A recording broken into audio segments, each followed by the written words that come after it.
No noodle no pasta, आज बनेगा ये कोरियन नाश्ता। और ये नाश्ता सिर्फ 2 सस्ती चीज़ों को मिलाकर बनाया है और इसे हमने मशरूम का शेप दिया है।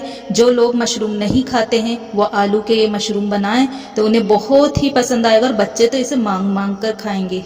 तो चलिए इस मज़ेदार सी रेसिपी को बनाना शुरू करते हैं। इसका हर स्टेप को गौर से देखिएगा। 2 बड़े आलूओं को छीलकर उनके छोटे छोटे से पीस कर लीजिए और उन्हें खुले बर्तन में उबाल लीजिएगा। ध्यान रखिएगा इसे हमें कुकर में नहीं उबालना है, इसे ओवर कुक नहीं करना है। बस ये अच्छी तरह से सॉफ्ट हो जाए, ये देखिए इतना ही इन्हें कुक करेंगे और इसके एक्स्ट्रा पानी को ड्रेन आउट कर देंगे।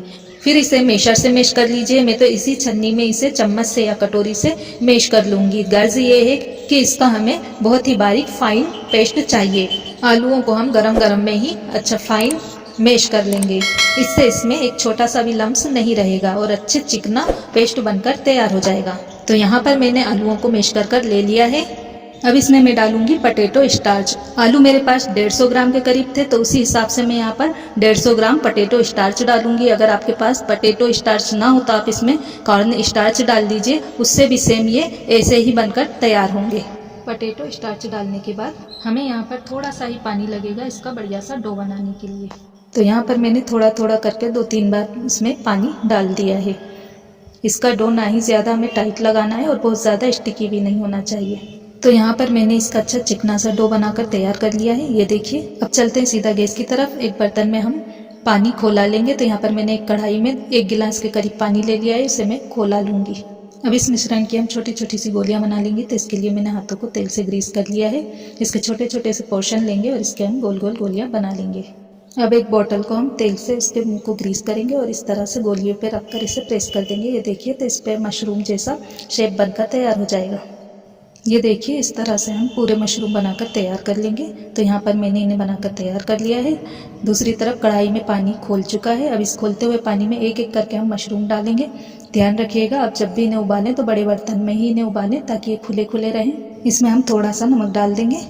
अब इसे हम ऐसे ही खुले में उबालेंगे और इन्हें उबलने में 10 से 12 मिनट लग जाते हैं। जब ये अच्छी तरह से सॉफ्ट हो जाते हैं तो ये हल्के होकर फूलकर ऊपर आ जाते हैं। तो देखिए मशरूम फूलकर ऊपर आ चुके हैं। जब लगे आपको कि अच्छी तरह से सॉफ्ट हो गए हैं तो इन्हें हम निकाल लेंगे।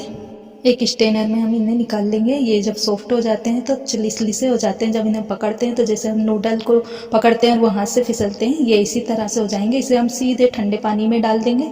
इन मशरूमों को फ्रिज के पानी में डाल लीजिए या पानी में थोड़ा सा बर्फ़ का क्यूब डाल लीजिए, उसमें हम सीधे से डायरेक्ट डाल देंगे। इससे इसकी पकने की प्रोसेसिंग खत्म हो जाती है। अब इसे हम एक बाउल में निकाल लेंगे। अब इसमें हम डाल देंगे soya sauce 1½ teaspoon, 1 teaspoon chilli flakes डालेंगे, गरम मसाला पाउडर डाल देंगे, कश्मीरी लाल मिर्च का पाउडर डाल देंगे, नमक डाल देंगे स्वाद अनुसार। इन सबको अच्छी तरह से मिक्स कर लेंगे। अब इसे हम सेमी फ्राई करेंगे। अगर आप चाहें तो इसकी सब्जी भी बना सकते हैं। इसमें शिमला मिर्च, गाजर, पत्ता गोभी मिला लीजिए।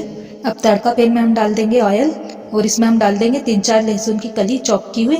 इसी के साथ हम इसमें डाल देंगे 2-3 कटी हुई हरी मिर्चें। आप हरी मिर्च इसमें बारीक बारीक चाप कर डालिएगा या फिर इसे स्किप भी कर सकती हैं। बारीक कटा हरा धनिया डाल देंगे और सीधा इस पर हम तड़का डाल देंगे। ये देखिए अच्छी तरह से मिक्स कर लेंगे और इस नाश्ते को हम डाल देंगे एक प्लेट में, सर्व करेंगे। यकीन मानिए ये नाश्ता इतना टेस्टी होता है कि बड़े तो क्या बच्चे भी इसे मांग मांग कर खाएंगे। तो इसे ट्राई कीजिए और नाश्ता अच्छा लगे तो प्लीज़ मुझे कमेंट कर ज़रूर बताइएगा। और प्लीज़ वीडियो अच्छी लगे तो इसे ज़्यादा से ज़्यादा लाइक, शेयर और सब्सक्राइब कर दीजिएगा। बेल के आइकन को ज़रूर से प्रेस कर दीजिएगा ताकि मेरी आने वाली नोटिफिकेशंस आपको वक्त वक्त पर मिलती रहे। अलविदा, थैंक्स फॉर वॉचिंग।